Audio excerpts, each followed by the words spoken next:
క్రీస్తు శకం 1453 సంవత్సరంలో మొట్టమొదటి ప్రింటింగ్ మెషిన్ని జానస్ గుటెన్బర్గ్ అనేటువంటి వ్యక్తి కనిపెట్టడం జరిగింది. ఎందుకు కనిపెట్టాడనంటే పరిశుద్ధ గ్రంథం బైబిల్ని ప్రింట్ చేయడానికి. పరిశుద్ధ గ్రంథాన్ని లాటిన్ భాషలో ప్రింట్ చేశాడు. 150 కాపీలు ఆ వ్యక్తి ప్రింట్ చేయడం జరిగింది. కానీ ఇప్పుడు 50 కాపీస్ మాత్రమే అవైలబుల్గా ఉన్నాయి.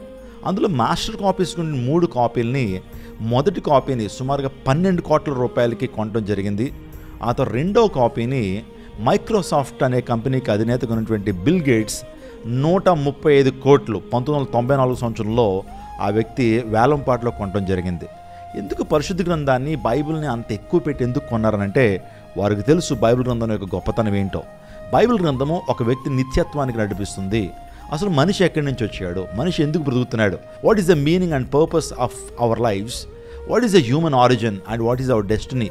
ఈ 3 విషయాలు మాత్రమే కాకుండా అనేకమైన సత్యాల్ని పరిశుద్ధ గ్రంథం చెప్పింది. కాబట్టి పరిశుద్ధ గ్రంథానికి అన్ని కోట్ల విలువ పెట్టి దాన్ని కొంటూ వస్తారు.